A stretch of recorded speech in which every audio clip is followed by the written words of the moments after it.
Good afternoon. I am Lanka Jayasinghe from the SAARC Cultural Centre, and I will be moderating today's session. On behalf of the SAARC Cultural Centre, I'm glad to welcome you all for the seventh session of the SAARC Talk Series, which will conclude the series for the year 2025. Today's session will focus on the topic From High Modernist Lineages to Critical Avant-Garde Modernism, Reorienting the Aesthetic Field in Sri Lanka. And to speak on this topic, there is no better expert than Professor Emeritus Jagath Weerasinghe. And therefore, Professor, thank you very much for kindly accepting our invitation and joining us today to share your valuable insights. Let me briefly introduce Professor Veerasinghe to our audience. Uh, Jagath Weerasinghe is Emeritus Professor at the Postgraduate Institute of Archaeology, University of Kelaniya in Colombo, Sri Lanka, and a prominent figure in both archaeology and contemporary art.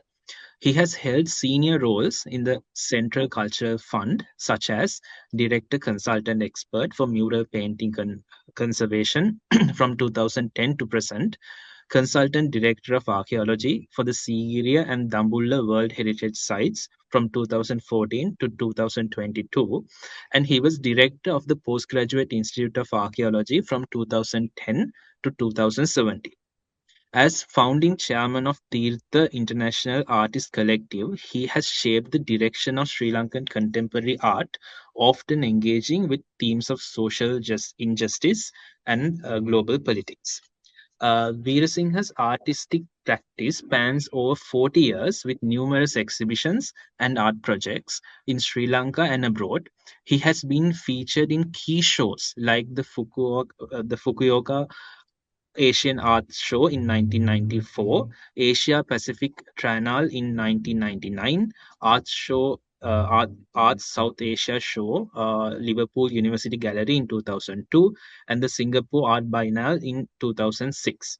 His art often interrogates political narratives and employs unconventional materials and abstract forms. Veer Singh has been recognized with numerous prestigious awards and fellowships for his contributions.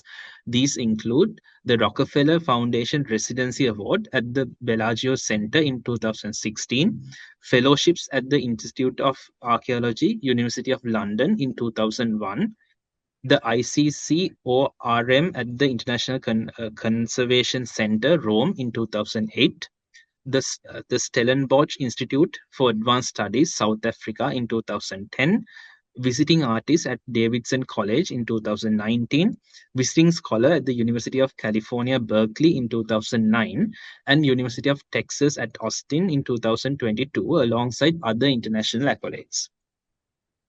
His pioneering work in Sri Lankan art and cultural preservation as his contributions to contemporary art discourse have earned him a reputation both nationally and internationally. His published works and lectures address significant issues in heritage conservation, art history, and cultural policy development, making him a prominent figure in both the national and international art and heritage landscape. Of course, today's topic is very interesting as it touches critical aspects of Sri Lanka's art history, as well as some aspects of the socio-cultural landscape of the island. Let me introduce the structure of today's talk. First, Professor Veerasinghe will deliver his lecture, and after that, we shall move on to the Q&A session, where the audience will be able to directly interact with the professor on his lecture. Therefore, without taking much time, I shall invite Professor Veerasinghe to deliver his lecture. Professor? Thank you, Dulana. And thank you very much for inviting me to do this. I'm what I would do is, I have a presentation prepared. I'll read my lecture and go through the slides. Modernism in art in Sri Lanka. I would say most potent and vocal in the mid decades of the 20th century, from about 1940s through 70s. What we may, or I would propose to call this period the period of high modernism. And when I say high modernism, because in my view, modernism in Sri Lankan art has its beginnings in other places before artists like 43 group come into the scene. Like I would say in places like some Buddhist temples. Let me explain the theoretical position of my. This is how I approach that. I think Gita Kapoor defined this, like, art does not change due to reasons particular to history of art, but in relation to changes and disjunctures in the history of society. As such, avant-garde in art does not arise in the history of art, but in the socio-political history of a society. Therefore, avant-gardism in modernist art is not a unique achievement in particular to Western civilization, but it can happen in other places when disjunctures occur in the political and social history of a society. This is basically my lens or my approach to this lecture today. And if you look at these Buddhist temples, as we know, I see a lot of my friends here who are very familiar with Sri Lankan Buddhist art. This mural in Gampaha near Colombo, it is not traditional, but it's also traditional. It looks thematically traditional, but in terms of its composition and in terms of the way it is, it's the artistic idiom is not traditional. It's more this where I use the term taken from art history, proto-modern, so to speak. And then in early 20th century, we have this artist M. Sarlis, he did not paint in registers in these temples, but he did paintings in squares or on rectangles. Not only that, he even signed his name as in this painting in one of the temples, M. Sarlis artist. In another place, he called himself public artist. So I would say the modernism happened in these, not in the gallery situations, but in these temples. The 1940s, the decade that saw the regaining of political independence in 1948, it gave rise also consolidated subject formation of a politically conscious artist citizen within the English-speaking upper middle class social echelons of metropolitan Ceylon. That was what it was called, Sri Lanka then, no? I would claim the 1960s saw the formation of a similar artist subject, though one originating in rural Lanka and migrating to the metropolis. What I would do is, I will talk this, do my lecture and, go through the images. So there are two groups coming into the scene. The English-speaking 43 group, which I call the first avant-garde modernist, and then there's another group. So the 60s saw the formation of a similar artist subject though one originating in rural Lanka and migrating to the metropolis. Put simply, the high modernism in art in Sri Lanka was inextricably linked to the mid-20th century nation-building project. This modernism buttressed itself with the identity politics of two groups.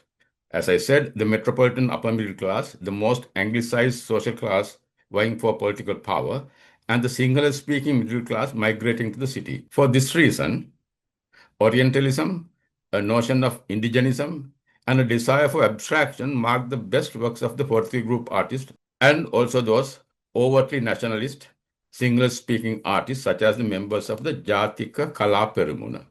And then the same thing we can say the abstractions like H.A. Karunaratne, who came to prominence in the late 1970s. High modernism in Sri Lanka, like elsewhere in South Asia, was not merely an aesthetic movement, but a political project tied to a nation building, though the main protagonist of the movement did not see themselves in those terms. So I propose three high modernist trends in the mid-20th century. So the first group is this 43 group. Lionel Wendt, Ivan Peiris, Justin Daranagal, Harry Peiris, George Keith, Richard Gabriel, Geoffrey Bailey, George Clason, Aubrey Collette, LTP Manjusri, except Manjusri, look at the names, even those things, this is a English-speaking, highly anglicized, Colombo, the metropolitan artist from the metropolis. So these are those artists. And this is Lionel Wendt, he was an extremely radical person, especially the homoeroticism in his photography was kind of, extremely challenging those days, even today in Sri Lanka. And then Keith, there are two Keiths, I'll come to this point later on in another slide. The Keith we know is that Keith wearing the dhoti or the nationalist dress, but Keith also that wearing, he's coming from a particular family tradition that, he was a very anglicized gentleman. And then this is the kind of art that Keith did, especially he looked at myths, Radha Krishna, Draupadi, he painted most of his life. Most prominent works, the most famous works are the works that depict ancient myths and that kind of stories. Then Justin Dharanyagala, he looked around himself. He looked at the village women and the fisher folks. I must tell you this work, The Fish, in 1956, it was exhibited in Venice Biennale, won the UNESCO prize as well. And then you have Arvin Piris, very abstract, very serene. I'm not going to talk about the links that these works show with the established or modernist artists, but anyone in art history will see of Mondrian and other artists, but those are really irrelevant here for my talk right now.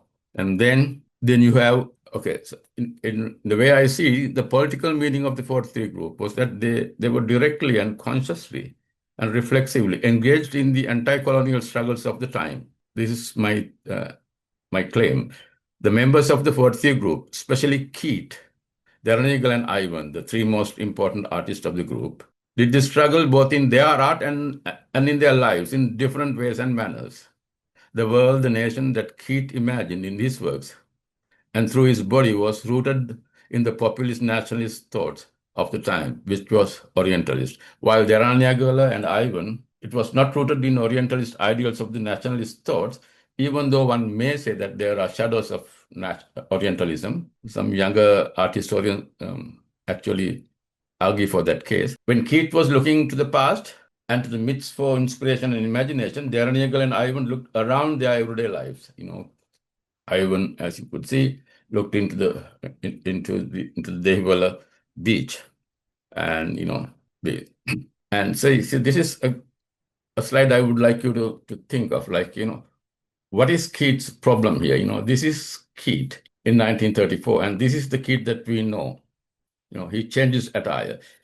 My point is these three artists did this struggle or this anti-colonial struggle both in their bodies. It was an embodied struggle, and also in their art. As we know, they did not look at they did not do the paintings that is coming from or influenced or inspired by the Royal Academy in that kind of realism.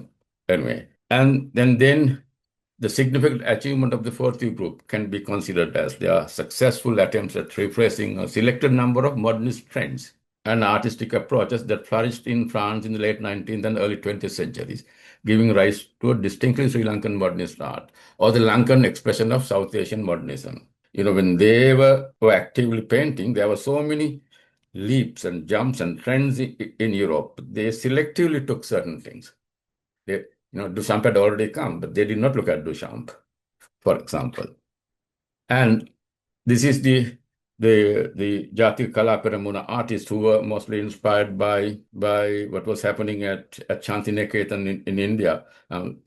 One of the artists I'm showing you here is Ananda Samarakon. He even wrote the national anthem of Sri Lanka, and they were Indianist, so to speak. They put Shantiniketan and its values, or people like Rabindranath Tagore, in high esteem. They were directly getting inspirations from them. And then the next major change in Sri Lankan art happened in the 70s, with the works and thoughts of H.A. Karunaratne. He's the artist that established the norms of the New York School of Art or international modernism in Sri Lanka. He studied at Pratt Institute in New York and also in Kyoto in Japan. So this is the three high modernist trends that was very active in the mid-20th century. The first significant disruption to this lineage of modernist art emerged in Sri Lanka in the late 1980s. Okay, these are Echekaru's work. And the first significant disruption to this lineage of modernist art emerged in Sri Lanka in the late 1980s. The early instigators of this turn were Nananda Vijay Kulatilaka, S.H. Sarath, and Rohan Amarasinghe. They sought to intervene directly in the social and political realities that unfolded in the aftermath of the island's first leftist youth uprising of 1971. I like to say a few words about the meaning of the 1971 youth uprising in Sri Lanka. Say, the Sri Lanka experience in 1971, the first mass-scale, explicitly youth-led Marxist insurrection in the region. The 71 uprising was overwhelmingly driven by rural, low-middle class, and lower-class youth. I mean, they are all from non-English speaking families. Many recently educated, underemployed, or unemployed. Those are the people who manned that movement. This was the structural aspect of the movement. Youth were the movement's ideological subject and organizational base. In it, there was a generational insurgency and marked the youth as a distinct political class in Sri Lanka. I'm speaking in 2020, at the end of 2025, we have a group of people in power right now. They are coming from this tradition. It is important to understand what happened in 1971 and later on 88, 89 to understand what I call the critical avant-garde modernism that came in the late 1990s. The uprising was controlled by the imprisonment of youth and then by rehabilitation. This is also interesting, how that thing was largely controlled. Then after that, so it is in this background, the first significant disruption happened to the high modernist world, art world, high modernist thinking, as I told you, of Sarath, Nayanananda, Rohan Amarasinghe. And then many more things happen in Sri Lanka. To these things, I have a term I call this is the history of the present. Of course, we have a long history, like any other country, but this is the history that really defines the present time for Sri Lankan thinkers or thinking people, mostly for the artists. So in 1983, we had this what we call in July, the Black July. Following the LTT killing of 13 soldiers, organized anti-Tamil violence erupted across Colombo and the south. Tamil civilians were systematically attacked. Homes and businesses were looted and burned, often using water lists to identify targets. Thousands were killed or displaced amid state inaction or complicity. And Black July, I would claim, marked a decisive rupture, triggering mass Tamil migration and escalation into full-scale civil war. And then, by 87-89, the second JVP uprising happened. This took place amid civil war, Indian military intervention, and the deep militarization of the Sri Lankan state.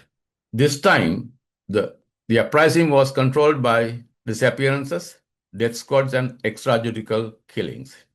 So this is the background that the next change in Sri Lankan modernism happened.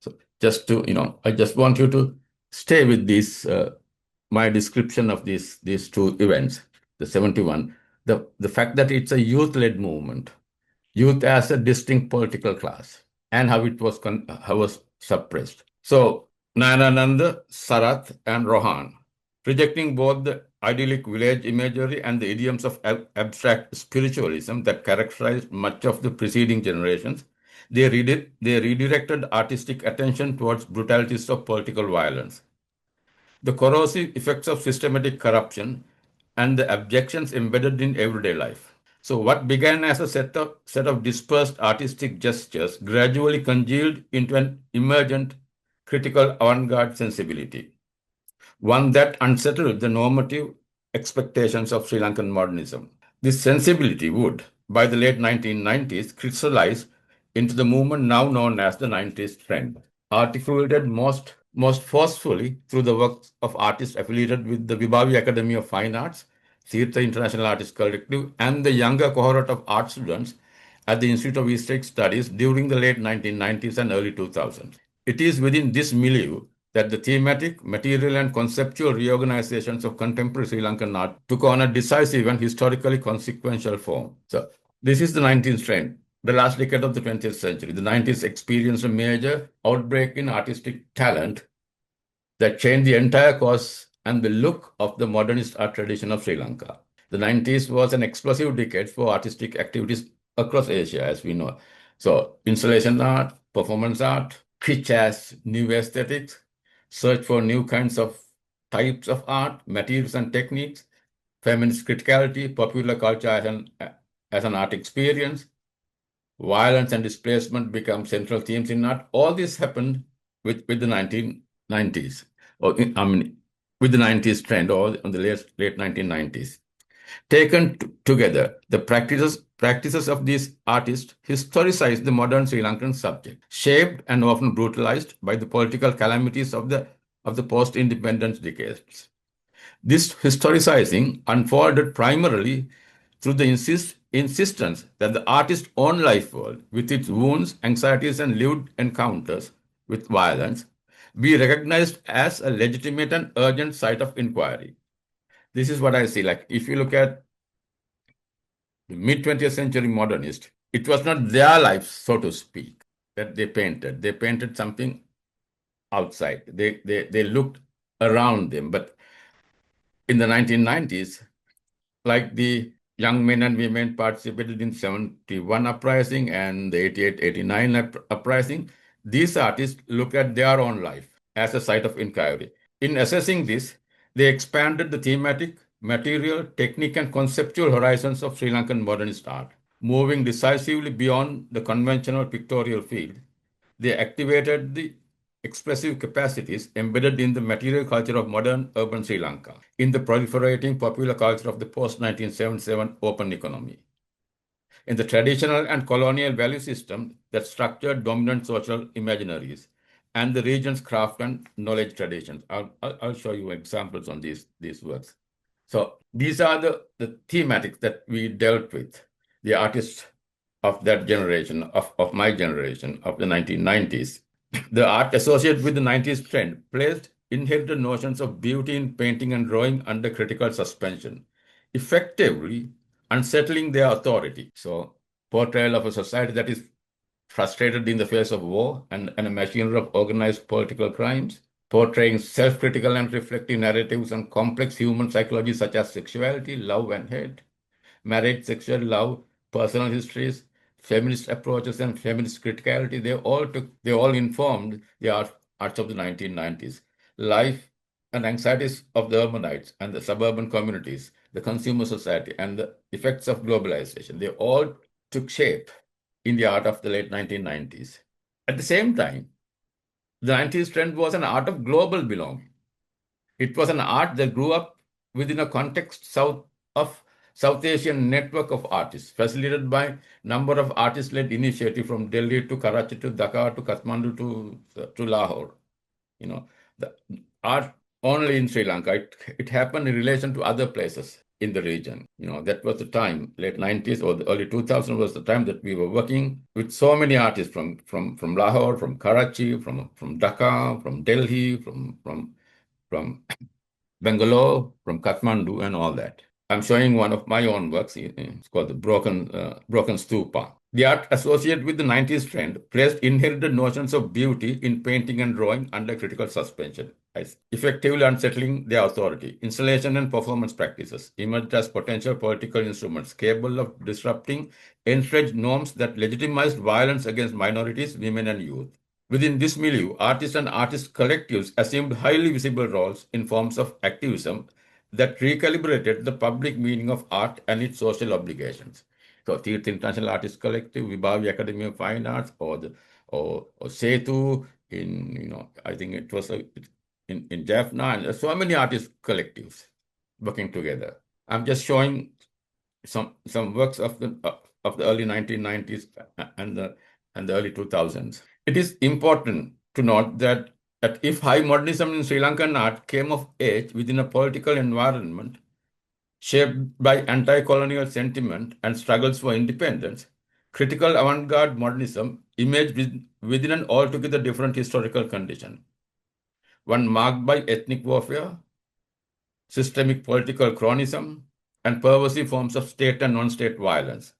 The distinct political atmospheres that nurtured each moment account, in part, for the divergent aesthetic and ethical orientation that came to define them. This is Chandragupta Tenuvara's Barrelism. This is Shanathanan from Jaffna. this Sarath Kumarthi. The material, technique, and conceptual trajectories inaugurated by the 90s trend generated the field of practice in which artistic criticality became inseparable from an embodied politics of witnessing.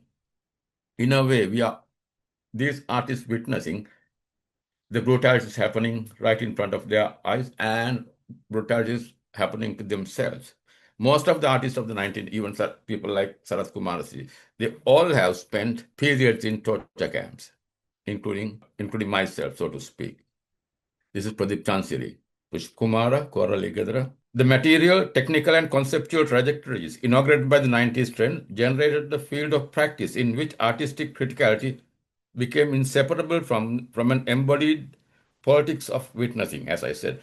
By the second decade of the 21st century, this field had matured into a capacious terrain in which a younger generation could perceive experimental and conceptual strategies with considerable sophistication. I'll come to that little.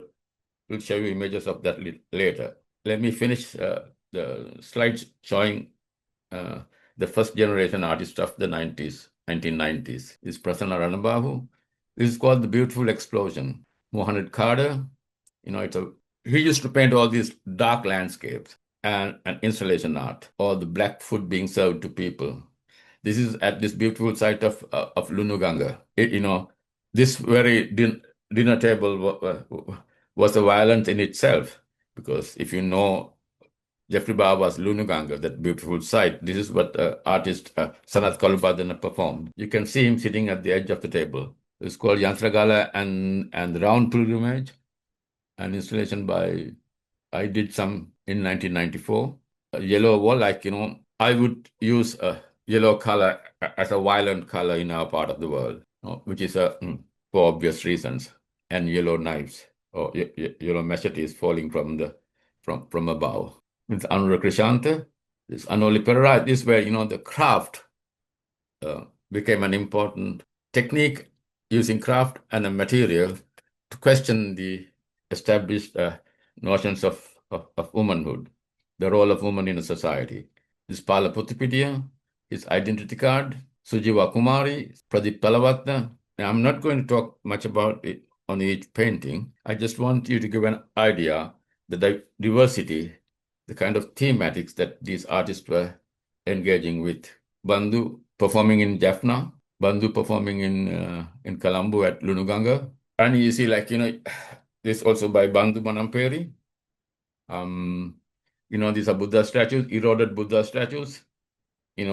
How we dealt with the idea of nationalism, violence, how people invoked Buddhism or religion to justify violence, and how those things were eroding the idea of Buddhism. Anyway, these are things that these artists were screamingly and loudly investigating at that time. These by Sanath Kalubadana, soldiers moving into a solid wall from which they can never return, so to say. So war ended in 2009. The 90s trend artists continued to record the anxieties of war and displacement until the last days of war. Loudspeakers and a yellow knife. And Pushkumara Kolre was responding to how extremely oppressive situations were reported in media in such a palatable manner during the last days of the war or soon after the war. These are the materials used in displacement, building houses for displaced people. This is Laksiri, Pradeep Palavatta. As you can see, he's taking if you know the Kovil walls of Jaffna, the walls of Hindu shrines in Jaffna, he's using those colors, and he's weaving himself into these colors or these stripes. Pradeep Chansiri, Bandhu, hanging himself. Art of the 2020s. This is Hema Shironi. These are done in 2018. So, as I was telling, by the second decade of the 21st century, this field had matured into a capacious terrain in which younger generation could perceive experimental and conceptual strategies with considerable sophistication. Yet the historical and affective conditions that once conferred cohesion upon the 90s cohort have not reproduced themselves.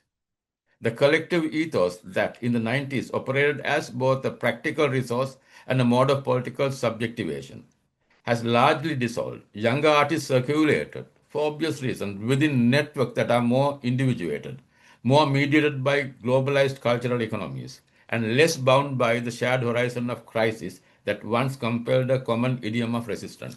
This is inevitable, I understand. Like, when we were working, when the 19th trend was coming, we had only, I think, one or two galleries in Colombo, and we had only international artist workshops. But now the whole the atmosphere, younger generation is working is very different. It's all globalized, all linked. Uh, For example, Hima Sharoni just won the Asia Award. This is another work by her. It's called The Mended Fences. It's an extremely beautiful work. It's another work by Hema Shironi. This is Kajendran, famously known as Obama, because he used to look like Mr. Obama when he was young. These are his very recent works. In these works, you can see the landscape and the figure cut out from the landscape. And this is Renotion, just this year, topography, undefined landscape. And most of these artists have studied in Pakistan at the Bikaner National University. Yeah, both Kajendran, Renotion, and Hema Shironi. See, we are a product of now of this region. Correspondingly, the effective architecture of contemporary practice has shifted. Where the 90s artists often articulated critique through an urgency inflected by anger, grief, and ethical insistence, many younger practitioners enact their criticality through more attenuated registers. Their works frequently stage commentary not as declamation, as we used to, but as deferral. Social, political concerns are sedimented within layered materialities, oblique symbolic constellations, and strategies of conceptual displacement. This does not signify, in my view, a withdrawal from the political, but a transformation in how the political is made legible through form. If the earlier generation, that means our generation, foregrounded the politics of exposure, the current moment seems increasingly invested in politics of inscription. Here, critique operates through subtlety, indirection, and a studied opacity that resists immediate readability. Such shifts point to a calculated reconfiguration of emotions. They reveal an altered epistemic climate in which the modalities of dissent have changed. The structures of feelings are differently distributed, and the very terms of political visibility have been renegotiated. The contemporary scene thus extends, rather than abandons, the legacy of the 90s trend, translating its critical impulse into new aesthetic and conceptual formations attuned to the complexities of the present. And I think that's all I have to say. Thank you, Professor. Thank you very much for that very informative presentation and all of the works that you actually showed us. So let's move on to the Q&A session then. So the audience could directly interact with the professor, or if they prefer, they could send the questions into the chat box, and I could ask them. So, are there any questions from the audience? To initiate the discussion, Professor, you spoke about the 90s trend. Maybe could you elaborate on how the public responded to it? Like how was the others the response towards the movement? This is how it all happened. Well, it wasn't not, to begin with, it was not well received by the art consuming class. I remember I myself have been confronted or thrown with the question, how the hell can we live with your art? There's no beauty. You're taxing you're taxing us too much. And it's all about death, violence. Isn't there no beauty? That was how it was first received. I think, and they thought we are totally misguided to do this kind of art. And I remember, this is Who Are You Soldier by Miels, and this work, The Broken Stupa, for many people, this was a very upsetting thing because in Sri Lanka, there aren't broken stupas. They are either ruined or they look brand new or they are well taken care of. So a broken stupa was subtly sacrilegious for many. So yeah, the point is, the reception was not that welcoming to begin with, but as everything else, that's how life goes. People began to like it. And you believe that right now there is a more favorable response. Yes, yes, yeah. There are many people collecting the art from that period. Unbelievably so, yes. Yeah, yeah. There are Um, not only Sri Lankan, there are Indian collectors, there are Indian art collectors who are interested in what happened during this time of this period. Yeah. There are lots of Sri Lankan collectors collecting this art. Yeah. any questions from the audience? I do have a question. I don't know if you can hear me. Yes, Yeah, we you're can hear audible. you. Um, my question is having to do with this notion of universality, a universal language. And is there a link to the work from the 90s and going forward? Or is that notion of universality become more of a specific or cultural? Is it trapped by that, or can it break free from that? Um, the issue of universality. You see, like we are all educated artists, so to speak. That means we have been exposed to what has happened during the modernist period and afterwards. Like we know the history. We are being taught of the Western art history from Impressionism, Post-Impressionism, all the way to Picasso to to to New York School of Art and all that. But you see, when you're, I don't know how to really answer that question. See, it was not our concern. Our concern was expressing ourselves right now, right here, in the way we were expressing. The reason why I'm staying with these two slides. This is the struggle. This is the anxiety. These are the pains, sufferings that we were dealing with. So I know the early 90s or the late 90s artists were not concerned with um, constructing non-culturally specific works. And that was also one of the criticism that we received, that our work is too specific to Sri Lanka or to Sri Lankan experience. And at that point, we did not care at all about it. We had a different anxiety, different pain, different suffering, different story to tell. I don't know That's if I'm what I have. still, I don't know if I'm still muted. Can you hear me still? I don't know if am I muted now or am I unmuted? No, I No, can you're hear you. audible. No. Okay. Um, so, so in a sense, what your answer says to me is that the the universal was not something in the work that was made at that time. But Yep. moving forward, can you see a universality in that work looking back? Meaning, is that struggle only a struggle that is Sri Lankan or part of this area of the world, or is that a struggle that goes beyond these borders or these time zones? You know what how I would respond to that is, I think it is, like us being extremely, you see, like we are also, Sri Lanka is an island, of course, but we are not an island in terms of the connections. We are a globalized space. What happened? Okay, so right now, what happened in Sri Lanka is happening elsewhere, like in Gaza right now, like in many other places, like in Western Europe and all that. Nationalism is coming back. Racism is coming back. Politicians who doesn't care about how the minorities or how the marginalized is thinking have come into power. So we are universal in that sense. See, like this, if you look at these works by are these works universal? This is Devola Beach. This is, what is the universality in this work? There is, you can always speak. Human condition and human suffering and human emotions are universal in a way, whether it is in Colombo or in Karachi or in Delhi or in New York or in London.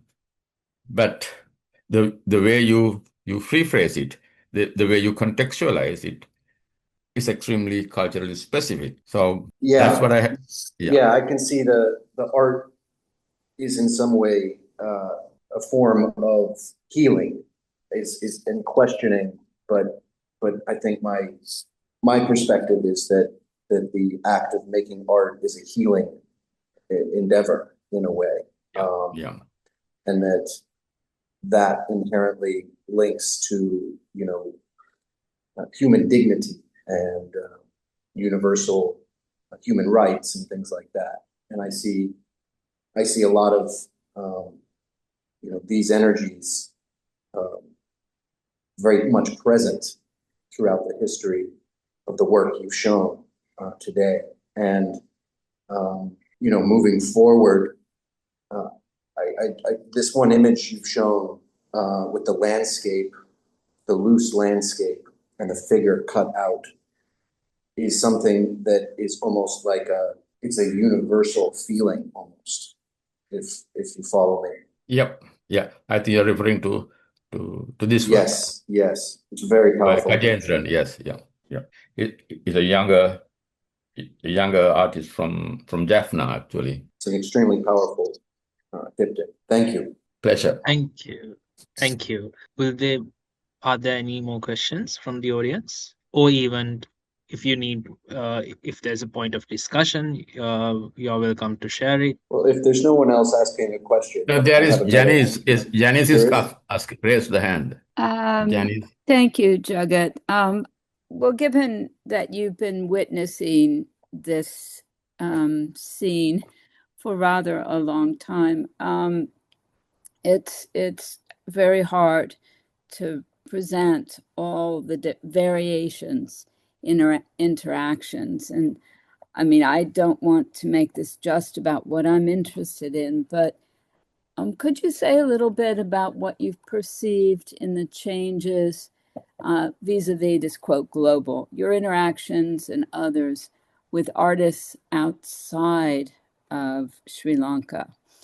In particular, certainly Asia has been a really dynamic place, but then also within Sri Lanka, the communities I know you've worked with who are outside, specifically the artists, in any kind of way you want to talk about it. I'm just really trying to push you beyond the wonderful breadth here. Yeah.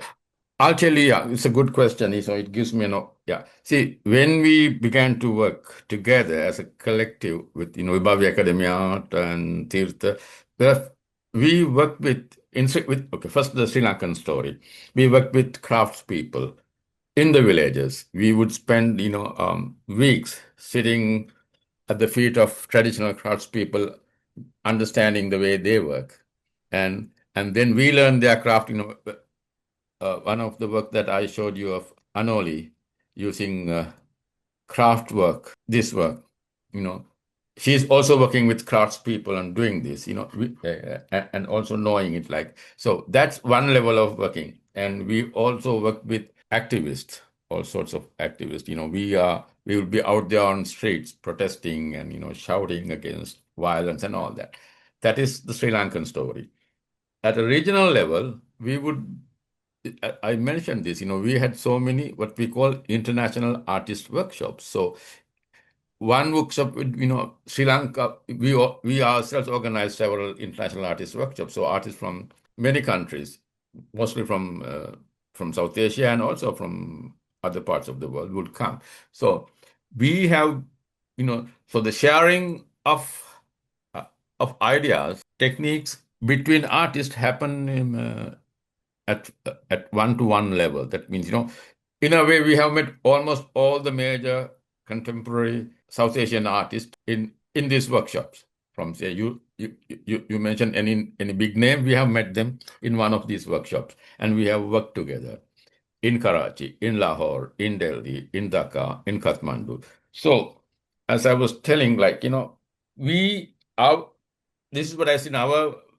What happened in the 1990s is it has a global a regional scale into it, because we are a product of these exchanges.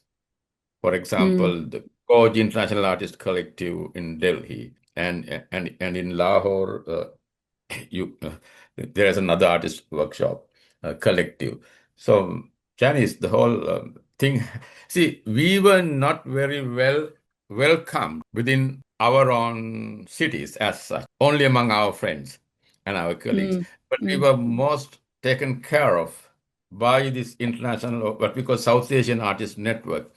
There was a point, I was callous enough to say at one point, you see, like, if anything happens to me, or happens to us here in Colombo, there will be at least some couple of hundred artists writing on behalf of us from the region. Because that is how we could do certain things. For example, like, works like this. This is a very funeral thing. Taking this as an artwork by Anura Krishanta does not happen on our own community. Like, we could do these things because we were part of this larger community. But that community, that larger network is no more as such. We are more digitally connected. This is something I may be nostalgic about it. Maybe nostalgia may be talking, but that is what it made possible. Did I answer your question? Yes, thank you. Yeah, it's useful to think outside these visual images. Thank you, Janice. Was there another question before Janice gave hers? Or if there's another question from the audience? Okay, so since there are no more questions, we can conclude today's SAARC Talk series. First of all, of course, Professor, thank you very much for the very interesting information, the critical insights, the visual descriptions that you shared with us, and I'm pretty sure that it expanded our knowledge and understanding regarding this field. So thank you for spending your time with us. And the audience, thank you for joining with us on a Monday evening to share and the critical knowledge that was on this topic. So thank you. We will see you again with a new session of the SAARC Talk series in the year 2026. Thank you. Thank you, Lanka. Thank you, everyone.